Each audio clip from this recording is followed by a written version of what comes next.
Bueno, muchas gracias al comité organizador por la invitación. Entonces, comencemos. Si yo les preguntara a ustedes, ¿quién de ustedes pudiera hacer este tipo de intervenciones sin imagen intracoronaria? Levántenme la mano, fuera del doctor Corso. Posiblemente habría un gran problema porque todas tienen un gran compromiso del tronco. Posiblemente estaríamos subrogados a impactos en la morbimortalidad en tronco y en complex PCI, ¿sí? Sobre todo dado por la subexpansión. Pero el gran problema es que todas las bifurcaciones no son así. Del 100% de intervenciones que hacemos, el 30% son bifurcaciones. De ese 30%, el 70-80% saldrán con stent provisional y más o menos de ese provisional vamos a requerir un bailout de stent entre el 8 a 10% y técnica de 2 stent en el tronco es más o menos el 2%. ¿Sí me hago entender? Entonces, el día a día, ¿qué es? Optimización angiográfica, ¿sí? Claramente la optimización angiográfica la hemos aprendido ¿de qué? Del ultrasonido intravascular. Ojalá pudiéramos utilizar de los 12 pacientes que hago el IBUS, sería feliz, pero no sería óptimo y no impactaría. ¿Hasta ahí?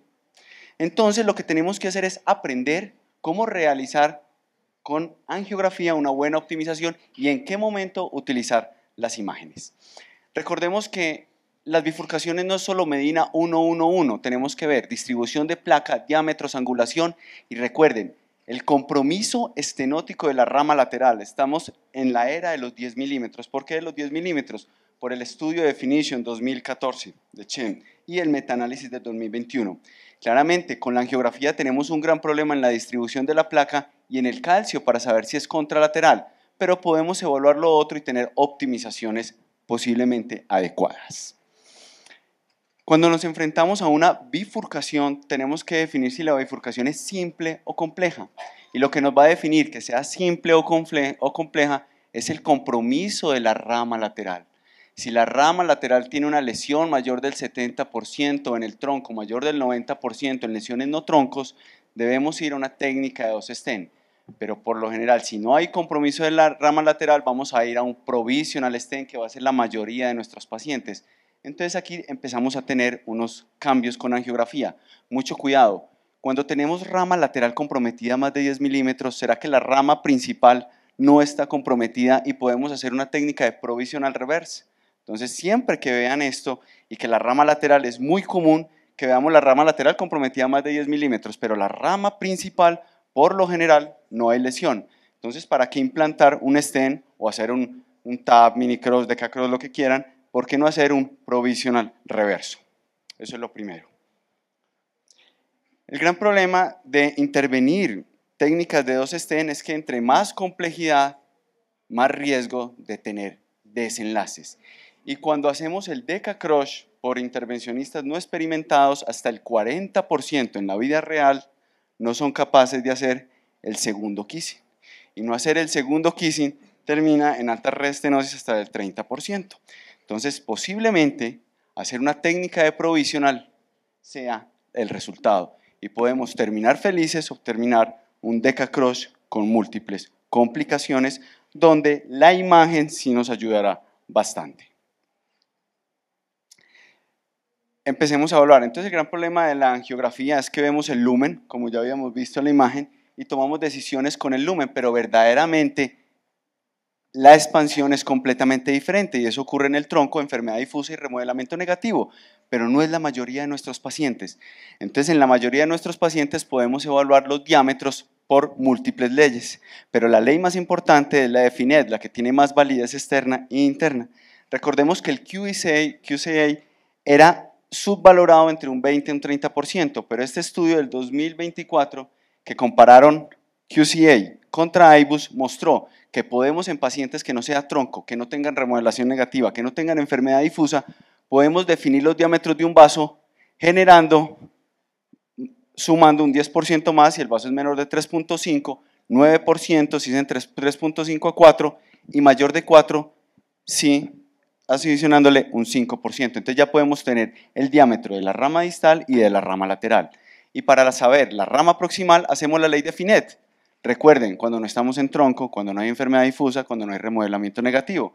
Entonces, si la rama principal mide 3, más la rama lateral 2.5, por la ley de Finet nos da que proximal vamos a tener 3.7.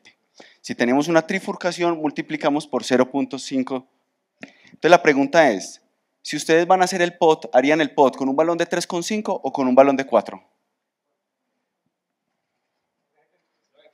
No, 35 no hay. Exacto, entonces lo que pueden hacer es que pueden hacerlo con 3,5 y hacer el signo de pot puff, que ahorita les voy a mostrar qué es, y si el signo de pot puff es positivo, llevarlo a 4, que lo deberíamos hacer siempre. Es muy importante que cuando tenemos bifurcaciones, siempre que definimos que tenemos una bifurcación, hacer el J-lat de la rama lateral, siempre. No solo porque vamos a proteger ese ramo, sino porque modificamos la placa, aumentamos la angulación en un 15% y el mayor predictor de que no se ocluya la rama lateral es hacer J a la rama lateral. Eso es muy claro. ¿Listo? Siempre la prevención es J, avanzar una guía, y eso se llama prevención pasiva, pero cada vez estamos avanzando más y podemos hacer prevenciones activas. Las prevenciones activas son de 4 tipos. Dejar un balón J-Loud sin inflar, balón J-Loud inflándose a 6 atmósferas, balón J-Loud a 12 atmósferas, la otra es modificada donde inflamos un balón a 3 milímetros por dentro de la carina y después implantamos el stent, o J Corsair. El J Corsair es porque se definió con el Corsair, pero lo podemos hacer con un Bamba, con cualquier microcatéter. Entonces aquí miren esta bifurcación 1-1-0 y el stent, protección activa con el balón sin inflar y se implanta el stent. Está muy lento, con una buena protección de la rama lateral. Y aquí una protección activa, inflando el balón y luego implantando el stent. Uno de los grandes problemas que se ha visto, pero todavía no tenemos estudios, los atenderemos en 2 años y medio, es que la protección activa hay un gran riesgo de que el balón se retenga y al retirar el balón, deformidad longitudinal con los nuevos stent que son de 60 a 80 micras, para que tengan en cuenta. ¿Listo? Recordar por qué es tan importante el POT cuando no tenemos imágenes. Como no tenemos imágenes, si no hacemos el POT vamos a entrar abluminal y al entrar abluminal completamente vamos a hacer una ¿qué? Una deformación del stent. De ahí lo importante, lo que les voy a hablar del signo de POT puff. El signo del POT puff es después de que implantamos el stent, el POT lo hacemos por ejemplo con un balón de 3,5. Por ejemplo, inyectamos y si vemos que pasa medio de contraste a la rama lateral o a la rama principal, se llama signo de POT puff positivo. La posibilidad de tener mala posición es de 70.5%. Miren el valor predictivo negativo, el valor predictivo positivo y miren la precisión. Entonces, si tienen eso, ¿qué hacen? A un balón de 4 y miren lo que pasa. El balón de 4 hace un signo de POT puff negativo y al no pasar medio de contraste, miren que el riesgo de mala posición es 6.5%. Deberíamos hacer, siempre que hacemos POT, hacer el signo de POT puff. Segundo, este estudio es muy antiguo y otra vez tomó importancia a partir del 2023. Normalmente pensábamos que con las nuevas estructuras podíamos generar inflados de 10 a 15 segundos, pero ya lo sabemos que no, lo ideal es desde 25 segundos y a veces desde 60 segundos. ¿Por qué? Una por el recoil que se genera y uno sobre todo eso por el porcentaje del diámetro. Se pierde hasta un 10 a 15% del porcentaje del diámetro cuando solo inflamos entre 5 a 10 segundos.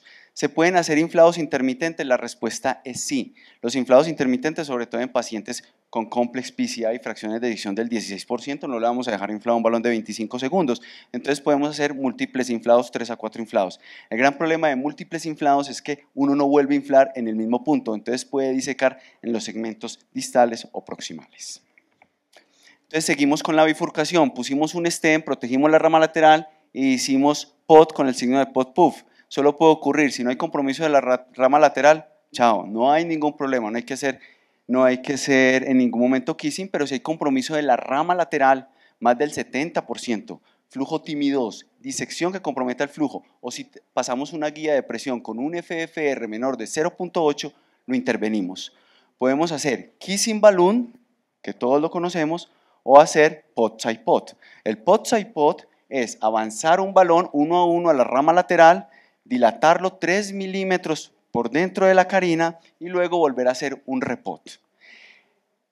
El pot side pot es mucho más fácil técnicamente que un kissing y aparentemente tiene unos buenos resultados. El único estudio que ha salido es el repot, que eran solo 106 pacientes y aparentemente en el seguimiento a 6 meses las tasas de reestenosis fueron bajas. Recordar que cuando vamos a recruzar para el stent provisional debemos recruzar por la porción distal. ¿Por qué? Porque al pasar por la porción distal cogemos el stent y lo alejamos de la carina. Y si cruzamos por la parte proximal, acercamos el stent a la carina y lo ocluimos. ¿Cómo saberlo si no tenemos imágenes? Lo que se sugiere es avanzar otra guía adicional. A ver si la guía, pasamos una guía, nos venimos de distal a proximal y tratamos de cruzar distal. Y uno debería avanzar una tercera guía para ver la guía por dónde se va, si más distal o más proximal, y dejar la guía que más distal esté. Porque el gran problema de recruzar proximalmente es que llevamos todos los struts a nivel de la carina y las tasas de reestenosis aumentan ostensiblemente. En el kissing, tener mucho cuidado. Siempre, y nosotros clásicamente hacemos este kissing, que es el kissing clásico. Tratar de olvidarnos de hacer el kissing clásico. El gran problema del kissing clásico es que hacemos una deformidad en cuello de botella. Y esa deformidad en cuello de botella, independiente de que después hagamos el repot, no se puede corregir. Lo ideal actualmente es hacer solo mini kissing. El mini kissing es entrar el balón de la rama lateral 3 milímetros. ¿Y qué hacemos?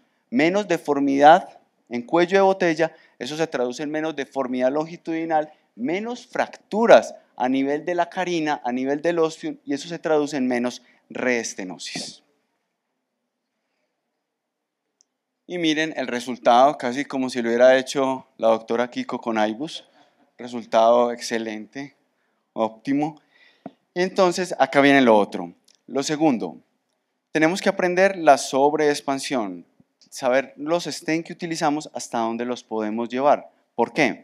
Porque sobre todo en técnica de crossover provisional, crossover o provisional invertido. Cuando tenemos una rama lateral que mide 2,5 y una rama principal de 4, podemos hacer un crossover, pero sabiendo qué estructura vamos a utilizar. El gran problema del sobredimensionamiento que estamos viendo es esto, para que tengan cuidado. Cada vez que sobredimensionamos un stent, aumentamos la deformidad longitudinal más o menos entre 2.2 a más o menos 1.35 de diámetro. Y eso es un gran problema cuando estamos en el tronco o cuando estamos en lesiones de A ostial, porque las sobredilatamos, un stent de 3 lo sobredilatamos a un 4,5 y lo que pasa es que el stent se va elongando y se va entrando a la otra rama. Entonces, para que tengan en cuenta cuando generan overexpansion. Y este es un concepto que se habla desde el año pasado, que ya lo tienen que aprender, que se llama stent under deployment. Entonces, tienen que saber cuando utilizan un stent, hasta dónde es lo máximo que lo pueden llevar. Y lo otro, cuando utilizan un stent, cuánto es lo mínimo, a los inflados mínimos, cuánto es el diámetro que da. Por ejemplo, el Ultimaster Nagomi. Un Ultimaster Nagomi de 3,5, 4,5, si usted solo le da 7 atmósferas, da un diámetro de 3,26. Y entonces la pregunta es, ¿para qué esto? En los bench, y solo lo sabemos desde hace 2 años para acá, aunque las casas farmacéuticas nos dicen que podemos sobredimensionar mucho, al sobredimensionar cuando hacemos OCT se ven fracturas que pueden comprometer el medicamento y eso traducirse en reestenosis. Entonces, cuando usted sobredimensiona mucho, miren la diferencia de la arquitectura. Al sobredimensionar severamente, que cuando no se sobredimensiona. La posición abdominal del medicamento es mejor y a nivel de la carina y la rama lateral, ¿por qué les digo tanto la carina? Porque es lo que se reestenosa, es mucho mejor. Entonces miren este vaso, una DA de 3.3 milímetros y le pusieron un stent de 3.5, miren la conformación. En cambio, miren lo que hicieron en este caso, cogieron un stent de 4, por ejemplo, Ultimaster Nagomi, de 4, si usted le da 7 atmósferas, tiene un diámetro de 3.26.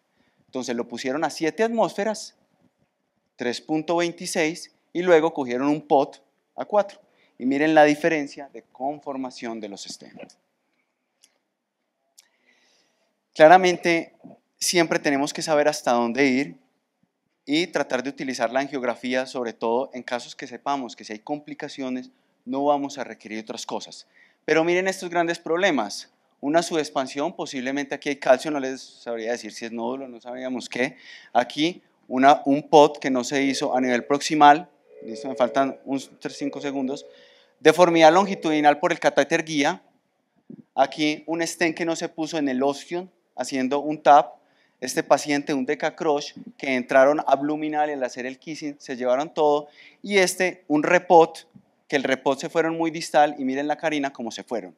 Posiblemente esto no hubiera ocurrido si hubiéramos tenido imagen angiográfica, que posiblemente es la salvadora y es la que los define en casos complejos. Por lo cual es definir, si hacemos una muy buena angiografía es importante, pero saber cuándo angiografía y cuándo tenemos que tener el soporte del ultrasonido, del OCT, para tener resultados adecuados en nuestros pacientes. Muchas gracias.